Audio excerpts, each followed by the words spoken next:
about to say. Sunshine, she's here, can take a break. I'm a hot air balloon that could go to space. With the air, like I don't care, baby, by the way. Because I'm happy. Clap along if you feel like a room without a roof. Because I'm happy. Clap along if you feel like happiness is the truth. Because I'm happy. Clap along if you know what happiness means to you. Because I'm happy. Clap along if you feel like that's what you want to do. Here come bad news, talking this and that.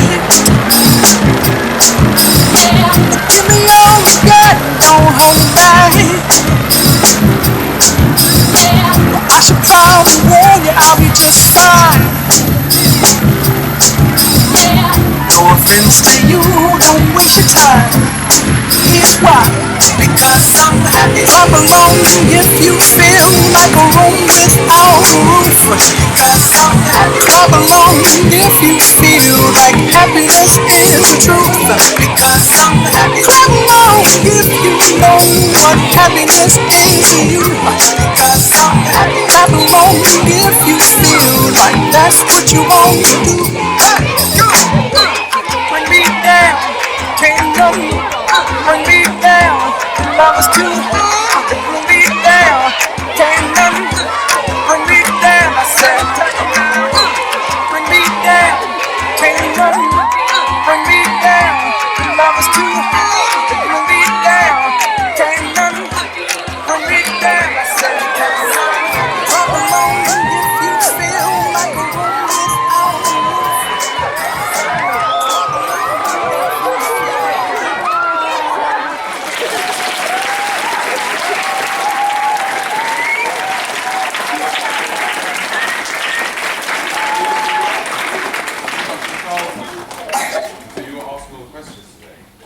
Nice to see you.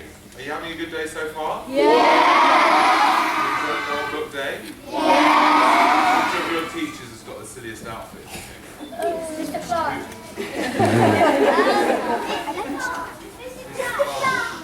Mr. Clark.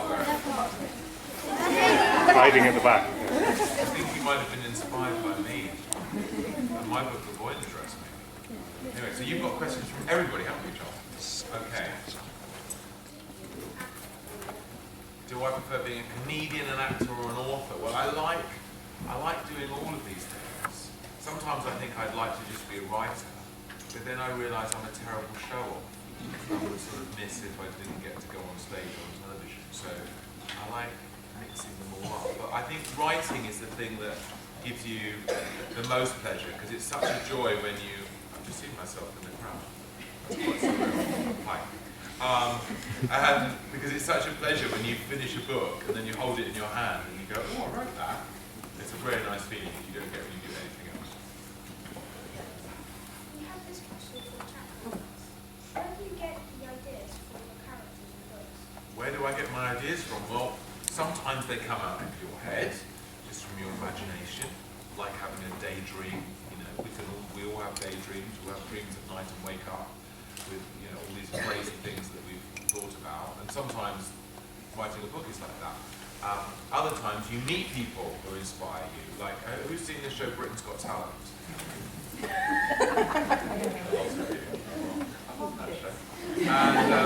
And we had a gentleman come on to audition, very strange man, dyed black hair, dark glasses and full suit. And we said, what's your act? And he went, I'm going to eat live cockroaches. He took out this brown paper bag and he started eating live cockroaches, and we all pressed our buzzers. And then I thought, oh, what an interesting character. I thought, what would a man who eats live cockroaches do? Maybe he would make rats into burgers. And that gave me the starting point of my story wrapper. This question is from my neighbour. How long does it take me to write a book? A couple of hours. Not too bad, yeah. Well, You know, the true story is that the one book comes out every year, and in a way, as soon as you finish the book, you start thinking about the other one, and then when you've got enough ideas in your head, you start writing it, and then you rewrite it, and then the whole process, just in a way, takes about a year. I'm not doing it every single day, but it takes me that time to get the ideas together. It's hard to say exactly. Sometimes it flows, and as you know, I imagine when you write stories and do your homework, sometimes you can do it quickly and sometimes it takes hours. Gandhi class would like to know, as an actor, what is your dream role? What is my dream role? Well, which is a bit of a secret, I've actually been asked to be the new James Bond. They sort of wanted a sort of faster Bond. They felt they hadn't had the proper round face count one yet. So they're making James Bond exciting. But actually, what a dream role is actually sometimes being in your own book on television. I think we've got some clips, if you want to see actually, which are the TV adaptations of Mr. Stink, Gangster Granny and Boy in a Dress. So we're just going to see a few clips of those for your enjoyment. Smile, everybody, eyes and teeth. Stupid. Touch your face. Sorry, by the way. What's your name? Stink. Mr. Stink. Can you believe that you should Be invited by everyone to live in their garden sheds. Perfect. It's the Prime Minister. My team have been working on a campaign for you to spit in. You're going to love this. What do you think you're doing? I am having a bath. You can't get me on board. This isn't a good time. It's Granny has a secret. You're a gangster. I'm gonna jack your eyes or shit. It's a last big job. Steal a bloody crown jokes. Are you ready to rumble? Where have you now? It's on your back. It's just up. I'm Dennis. I live in an ordinary house in an ordinary town. But I feel different.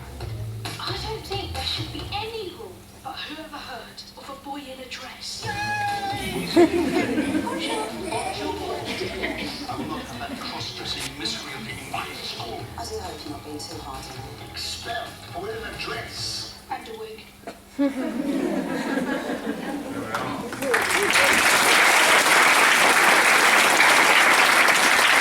It's very nice actually playing the Prime Minister in Mr. Stink.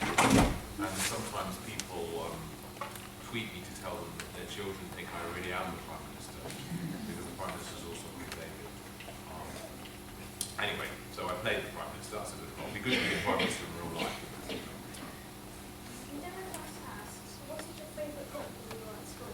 What's my favourite book when I was at school? Well, I think this is a book that I guess most of you have read. And if you haven't read it, you've probably seen the film.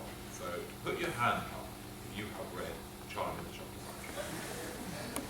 A lot of you, and probably if you haven't, you know about the story. You know, put your hands down, thank you. You'll know the story, you've come across it, you've eaten the Wonka bar. It's just one of the greatest children's books of all time. It was probably written like over 50 years ago now. It was written in the 1960s. And it'll be read by children probably forever. And that was the first book that I picked up that I really wanted to read myself. It wasn't a book anyone had told me to read it. My mum and dad hadn't told me to read it. My teachers hadn't told me to read it. I just wanted to read it myself. And I think that's the really special thing, if you just find a book that you really love. Is there anyone here who doesn't like reading books? There's no shame in it. That's okay. It's just, I think for you guys, it's just about finding, there's a book out there that you're going to love. And you just haven't found it yet. And when you find the book that you love, it's a very special thing. Because it makes you fall in love with reading. This is a question from Freedom. What do you do in your spare time? What do I do in my spare time? I come to Bristol and what do I do in my spare time? Well, you know, I'm a father. I try to spend time with my son. That's probably the most precious thing I can do. And what do? Go out for dinner with Simon Cowell. He pays, which is great. All you can eat buffet. All the drinks and a salad bar. So yes, I see. My main priority is my son, and then also I get to spend some time with my friends. And from your people who school developments, your boy was Williams. Why did you choose Walliams and not Walliams or Williams? Why have I got the stupid names? Well, it's a boring answer, but if you're an actor, you have to join a union, much like your teachers are members of the union. And if you're in that union, you have to have a unique name, so no one else can have the same name as you. So there was already someone called David Williams. Now I thought about changing my name to Susan, Janet Williams, Felicity, but unfortunately they said no, and so I just changed my name very slightly to David Williams. But I know it's quite a stupid name, and I can only apologise. If you weren't an actor, comedian, or French judge, swimmer, or philanthropist, what would you have to do? What would I do if I didn't do all the things I do already? Well, you know what? And this is a question for teachers. I think about the best thing you can do in life is be a teacher. It really is, because to inspire young people, I mean, today you're all being inspired about your love of reading.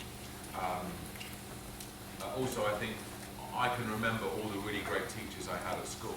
The ones that encouraged me, the ones that directed me in plays, set me on the path to becoming an actor, the ones that encouraged my love of reading.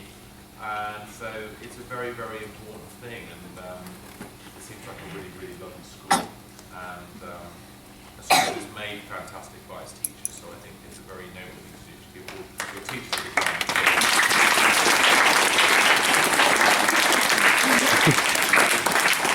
Slightly muted applause. That's the question. So shall I read a little bit for you? Yeah. At no extra cost. I'm going to read a little bit from Mr. Stink. Now, you probably have seen it on TV, or you've read the book. It's about a very, very smelly tramp who comes to live with his family in their house. And this is a part of the story where Chloe, who's the heroine of the book, and her dad decide to give Mr. Stink, the smelliest man in the world, a bath. This was no ordinary bath time.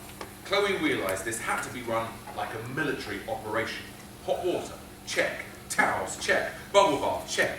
Rubber duck or similar animal-based bath toy, check. Soap. Or was there enough soap in the house? Or in the town? Or indeed in the whole of Europe to make Mr. Stink clean? He hadn't had a bath since, well, he claimed last year.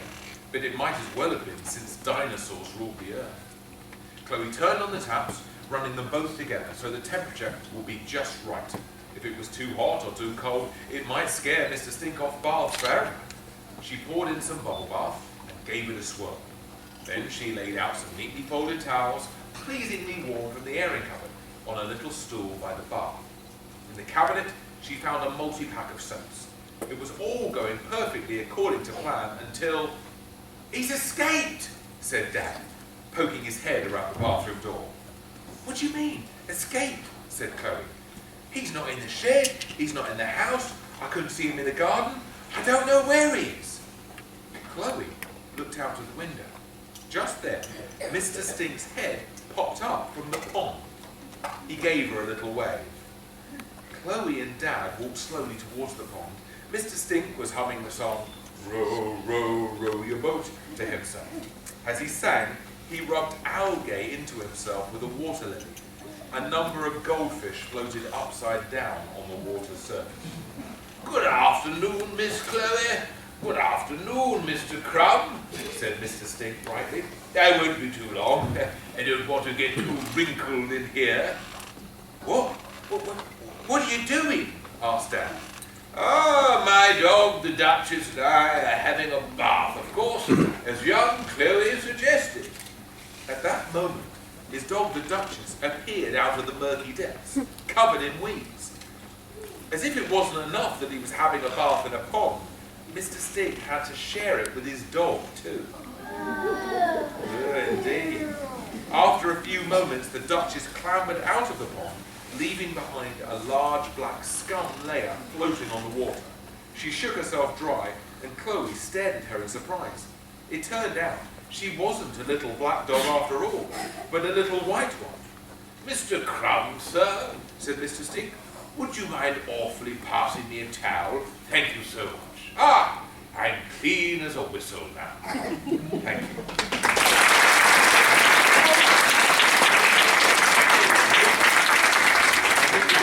Photo with everybody in it. Who's taking the photo? If everyone could just... Well, it's a deal. Very good. Spotting them all.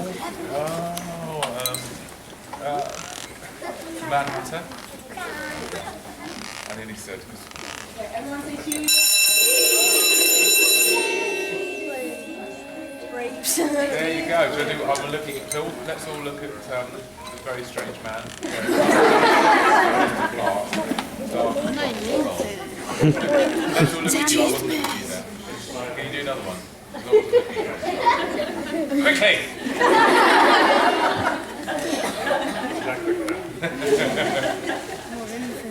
Do we have more natural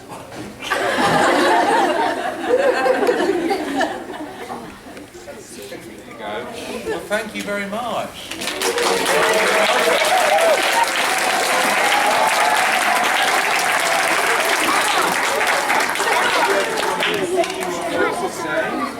Very special day. I didn't have it when I was a kid. It's fantastic you got it, and it's fantastic. You all seem to love reading books so much, and imagine you're all writing brilliant stories yourselves as well. And so just keep doing that. There's something so special about books because they fire your imagination in a way that TV shows and films and video games never can. There's something very, very special about books, and it's really fantastic you're all celebrating them today. And it's fantastic all the teachers are joining in with their costumes too. So enjoy the rest of it, and hopefully if I come back to Bristol I'll come and see you again.